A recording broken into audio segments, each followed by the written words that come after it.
So, as welcome to Bridges Live. We're starting Apple Podcasts and iHeartRadio. You can always reach me on drpaulholisticscience.com. And then while you radio listeners are always on, and you podcast listeners are always on first, we got to wait for this computer thing that we're all jammed up on to start loading up and to be a part of our show.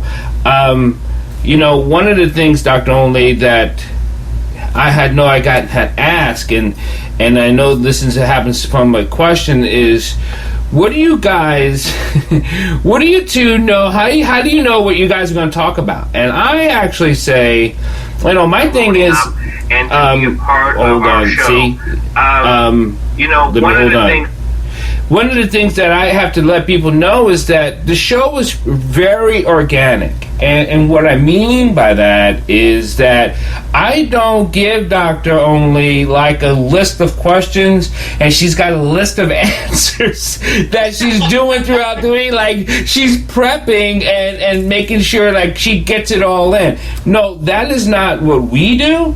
I understand that there are some other shows that do that, but I kind of think, I don't find that authentic. I mean, what do you think?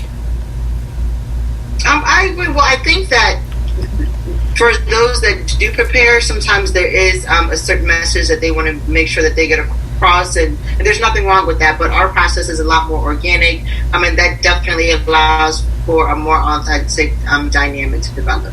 Now, and so, but I wanted to do that little disclaimer real quick because today, this weekend, I know I was feeling sad. I was feeling very somber, and then things are happening, and I'm always very in tune on, not that I'm a news junkie or anything like that. I don't chase news.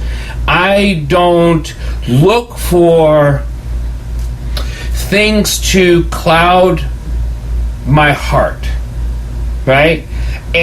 But I'm also an empathic person, and I feel when I'm meditating and when I'm praying, I feel sometimes it's very heavy in the world or in the universe, and I can feel it in my prayers and my meditation. Do you ever go through that yourself when you're in your prayers?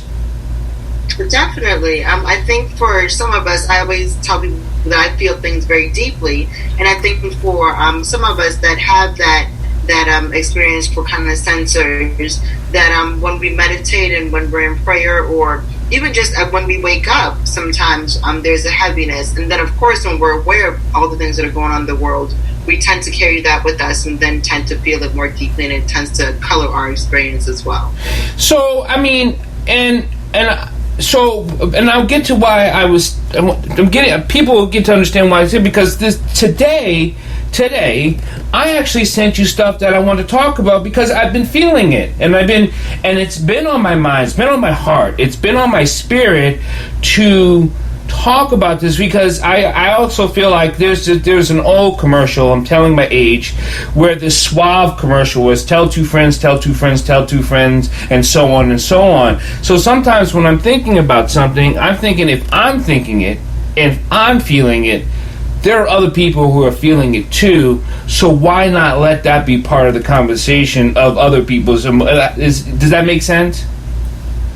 Absolutely. And I tend to experience that in this kind of phenomenon of group chats, where oftentimes someone will say something and then immediately another person will say the same thing, and it's like, oh, we were thinking the same thing. But yes, that dynamic where if you're thinking it, people that you know or someone else in the world is definitely thinking it as well. So and I don't know if I should go through the list of what's on my head, because just this weekend, not just this weekend.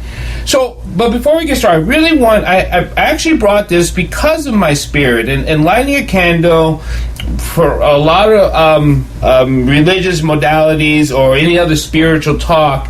There's a flame that we have internally, and our spirit has an internal flame, and our higher power keeps the internal flames. But I really want to light this candle on air symbolically to let people know that there is hope. So I just want to take the time and do that now, because so this weekend in Wisconsin, there was a shooting of an unarmed black man by cops.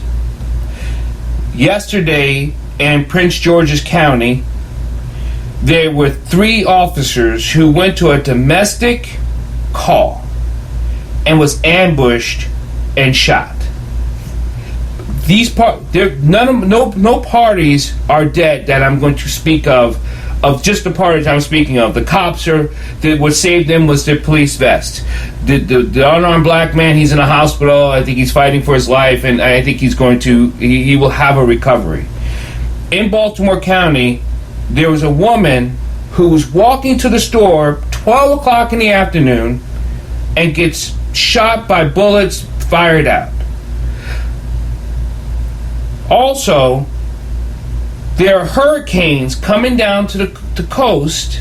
Marco I think will hit Louisiana, in 24 hours, something like that? Something like that, mm-hmm. And Laura's right behind it. And then we have COVID. And then we have infection. And then we have schools. And then there will always be countless of things that weighs on us. We don't discard them or discount them, but what is some of those ways that we're going to talk about today, besides lighting a candle and doing your prayer? But how do we help? So I think any kind of help has to start from the individual and then go without. Before you try and reach out to someone or do something within your community, it's really important to take care of yourself and to help yourself in those certain moments. So over this weekend, and today, as you kind of sent me those messages, it's been pretty overwhelming in some ways for me emotionally. And so there was a process that I had to go through. First, of recognizing all of my emotions and honoring them. My sadness turns into anger quickly, and that's just what I know about myself. So I've been very angry. And so expressing that anger to people that I trust has been one. First, within that group chat that I told you about, and then also with my father, who's someone that I trust and someone that I care for.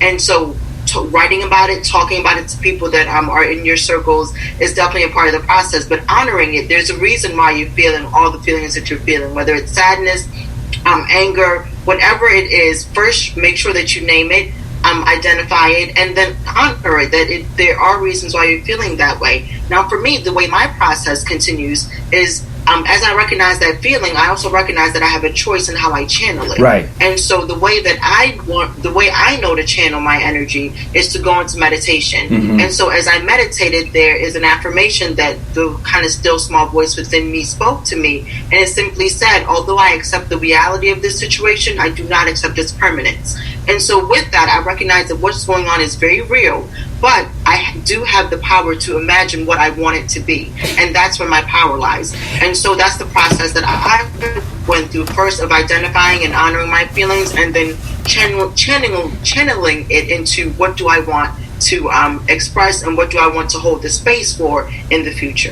You know, and for me, when I so agree, because when I'm doing my meditation, I'm feeling the way, I allow that purging to happen, I allow those cryings to happen, and I allow that breath to try to not, because it wants to dampen. My breath wants to seize and stop, and that's where the disease come in, the internal disease, and that internal sickness comes because your mind, your chemical mind, wants to hold your body tight. That's why you then refocus yourself onto my internal, my powerful self, breathing through that. And that's when we've talked about this before, about focusing on your breathing and taking time for that meditation. But because you really have to allow that internal elixir, that internal power, to just keep moving through that pain, sadness, depression, and anger. Allow it to move through, and it doesn't push it away, but it does break it up into these small particles, and then you, like you said, then you can put your energy into it. What am I now going to push out into the universe, which is love, compassion, kindness, And for other things, resolution. Not your resolution, but to have resolution. Because we don't want, I may want peace, but I don't want peace just because it's peaceful to me. Mm-hmm. I think that's different, because I think if you look at peace for your own convenience or your own service, then you want peace to go your way. And I think that's ego talk. Am I right about that? What do you think? I would agree. And I would also say, though, that there is a need for you to find a peace within yourself. Mm-hmm. And there's a need for you to allow others to have the process of finding that same peace in whatever way it looks like. Not to judge others as they go through their process, but for you to go through a process where you can find some type of peace within yourself. And then from that place, have inspired action. But again, having the idea that I want peace and I want everyone to have peace, I want everything to just stop right now, that is a very ego and selfish way of looking at the world and looking at any circumstance that we find ourselves in currently. But the idea of finding a peace within yourself and going through a process to establish that, but then also allowing everyone the freedom to go through their own process mm-hmm. and establish their own peace is really what is that higher order level of thinking.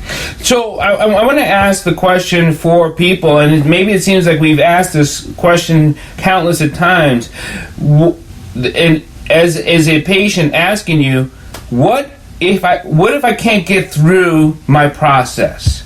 Now what? Now did I fail? Is the question, because now if I'm trying to breathe and Dr. Only and Dr. Paul says really push through it and work here, and then I I can't do it. I can't finish.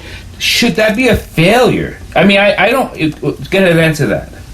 Absolutely not. It's definitely not a failure, but it is an indication that support is necessary for you to move through the process, which is completely normal mm-hmm. and which is absolutely healthy. What becomes abnormal is when we don't have that recognition and that self-awareness, and then we stay stuck. There's a famous saying that you don't drown because you go under the water, you drown because you stay under the water. And so the idea is, it makes sense that if something is overwhelming, if there's a current that's overwhelming, you might go under, and that's okay. Right. But reaching out for that support and allowing yourself the environment that's needed for you to move through the process, which is not an isolated environment, that's really what we're calling you to do at this moment. And I've never heard that analogy before about the water, and I have saved 2 drowning people in my lives and in other situations also, and everyone reaches up when they're drowning. They flail at it. They may go down, but they pop up somehow. And if you are going down, reach. That hand is reaching for help. And allow that sinking feeling and throw your hands up. And that will visually tell you, I need help. Because I've never seen anyone throw their hands down to the ground going, the hell, you know what I mean? So, great. That's awesome. Thank you. Absolutely. And I really want to make sure that everyone hears the idea that moving through the process is possible. Because I think a lot of times when we get stuck, we feel like there's no way out, it's impossible, there's no hope. And I just want everyone to hear the idea that moving through it is possible. You don't have to do it alone, and there are people out here that are willing to help you. This is a very challenging situation. It makes sense that it's overwhelming. Don't shame yourself for that. So, because this is not, to me, I don't think mental health is political.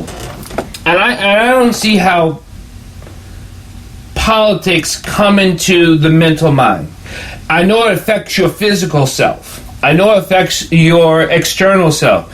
But so caring, compassionate, and kindness isn't political. So when you're talking about these situations, whether it be hurricane, whether it be COVID sickness and death, whether it be job loss, job insecurity, money, all of those things we mentioned. Talking about it, if it goes political, what's a healthy way for someone to say, I don't want to talk about politics, I want to talk about mental health? I think anytime thing goes political, the importance is to bring back the humanity into it. So to approach the conversation by saying, I want to talk about the people that are involved in this. I want to talk about myself as a person. I want to talk about the condition of humans, and not necessarily of the politics of it all, but to recognize what's going on just on a basic humanity level. I think if the person that you're talking to isn't willing to make that switch, that too is an indication that may not be a conversation to continue, and you have every right to stop the conversation if you no longer want to be a part of it. Because it's unhealthy to be part of a conversation that you don't feel part of. Exactly. If you're going to exclude me, I'm trying to talk about how it's affecting me, what I think about it. Like, let's talk about, and I'll give people an example. I'll give a true example. The black male that was shooting got shot by the cops. Made me sad because I put myself in that position, and it affected me.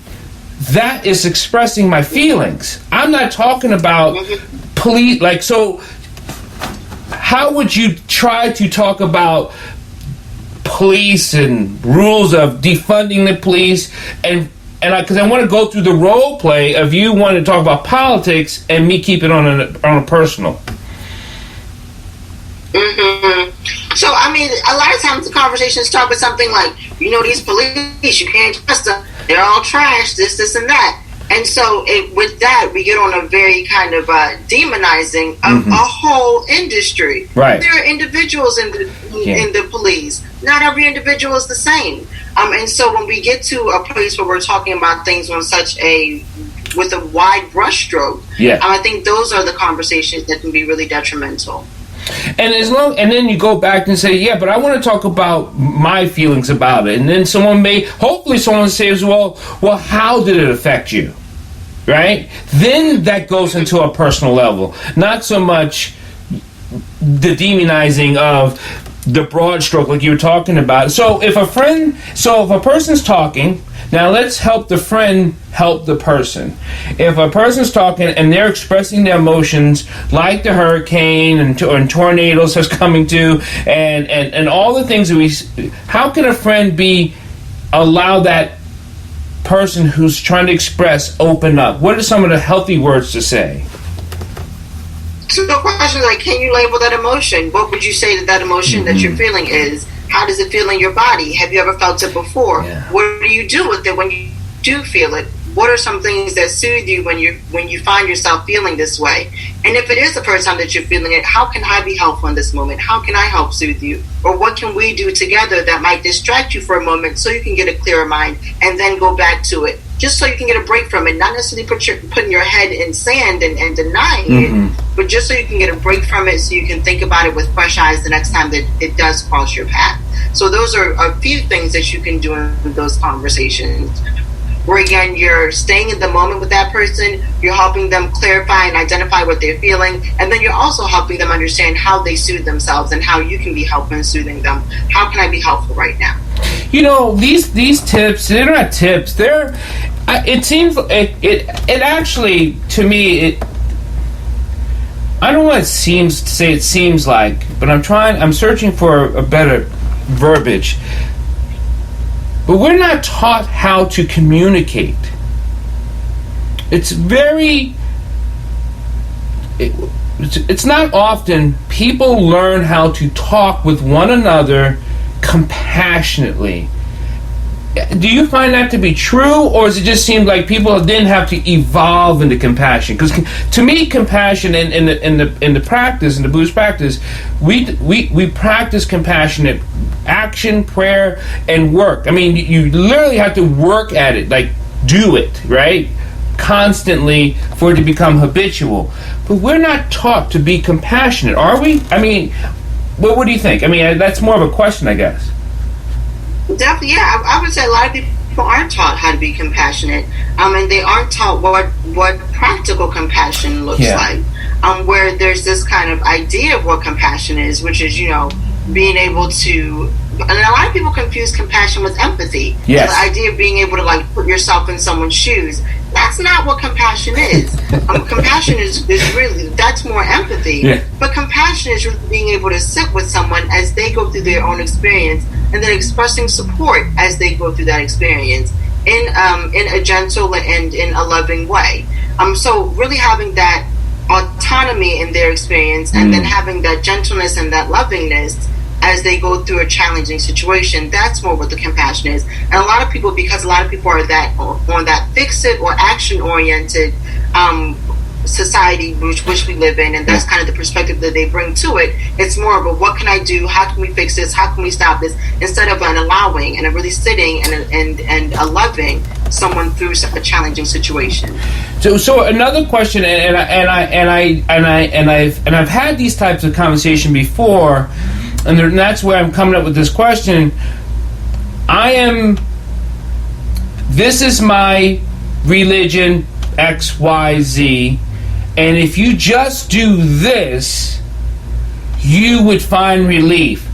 I don't believe that's not compassion. For me to give you some type of, my belief is this, and if you only did this, you wouldn't have this problem. Mm-hmm. How would you help someone not direct it that way? Or because it's often said, like, this is my belief, this is my practice, and if you just do this, you would find so much salvation. That's not helping me if I'm the one asking to have, you know what I mean? Definitely. So I think it goes back to what I said about compassion being an allowing of that person to have their experience. Once you start hearing yourself saying any kind of I statements or my statements, at that moment it's no longer about them and it's become about you, and that is not compassion. And so when you find that you feel you have an understanding or you have something that might be helpful for you, recognize that that's what helps you, but it may not be what helps them. And so, again, directing the question to what helps you. This may be what helps me, but what helps you? It might be helpful for you. And if it's not, or if it's not something that they're familiar with, really taking a genuine interest in what their understanding of it is and what is helpful to them is really how we bring compassion into it. And that was a very important piece, because I know people, like you said, this fix-it society. Being compassionate is different than wanting to help fix everything for someone. They're not the same. They don't even run on the same track. They may cross each other, but they're just not the same. And allowing, and I think that's such a great help. Let's explain that allowing one more time, because I think once people understand the difference between allowing is different than offering or fixing. Because allowing doesn't mean I offer anything. Allowing doesn't mean I'm able to fix it. Even if I just went through this and I know exactly what to do. You know what I mean? That's not allowing. Matter of fact, if you don't allow, you actually hurt the person and you stamp them out. You actually silence their spiritual voice. And that is that. Exactly. And the person now feels very bottled, and that voice may not even come back out. Exactly. And the best I can explain allowing is really holding the space for. When as you are sitting there in silence, or as you are sitting there maybe giving some kind of physical soothing, like rubbing a leg or an arm, as you're sitting there, it really is about holding the space for their healing, holding the space for their understanding, holding the space for their process, right. Allowing them, letting them know that they're not alone as they move through this, but allowing them the space to go through it, and you simply being a loving presence in that space. But what you're doing is holding the space, not changing it, not influencing it, not impacting it in any way other than staying there and holding that space for them, trusting in their ability to move through their own process, because everyone has a God-given ability to move through their process. And I hope people know that as we talk about it, if you're having difficult times going through your process, seek help. Please contact a professional. Contact them. Let them know that I need some assistance, and it's really okay. You know, the whole a lot of the black community is go talk to your auntie, and let's go talk to no. Those are all good. Let's go talk to the best friend, and no matter what community you're in, I don't care what community you're in, seek mental professional help to help you through a process. Get the tools, get the information, understand who you are, and that will help you live a better life instead of surviving. With all the stuff that's happening, that could happen, that you pay attention to, notice, you just passed an accident, you went through a grave, doesn't matter what things can cloud you, there's a process you're going to go through, and that is emotional health, mental health, and that is part of your overall health. Dr. Only? Absolutely. And I would also say, again, the key is to allow yourself to be in an environment where you can safely move through that process. And I also say for my healthcare workers and for my fellow counselors, we're not immune to this process, and we too can get stuck. So just because you're in the helping profession does not mean that you too also don't need to reach out and get help at some point too. So again, we're not immune to it. My fellow counselors, please make sure that you are taking care of yourselves in this time. And the last thing I'll say is social media can be really awesome, but then it can also cause or be detrimental to our process as we continue to watch these videos, as we continue to read every single article that's out there, engage in every conversation about the things that are going on. So please, please, please limit yourself to the amount of social media that you're exposing yourself to, because there is a vicarious trauma that can occur with that as well. Thank you, Dr. Only. Mental Health Mondays is just so special, and I'm glad it's special to a lot of people. I'm glad people can reach out to me at drpaulholisticscience.com or drpaulwdyer@gmail.com. Whatever your questions are, whatever your likes, dislikes, shares, and comments, please, but have a conversation. I love having the conversation. I love giving the helpful hints and tips, and we will see everyone next Monday. I want to say a prayer before we take out of here. So if everyone bow your heads, thank you. Dear Heavenly Father, thank you for listening to our plight, listening to our strength, listening to our inner light. As long as we know that we seek living instead of surviving in death, we know that we shall carry on in your flame of light. In Jesus Christ we pray, amen. Thank you so much, Dr. Only. And I will see you be safe, you be blessed, and prayers for all those people who are going to get hit with storms and emotional storms, physical storms, spiritual storms. Allow yourself to protect yourself in practice. Thank you.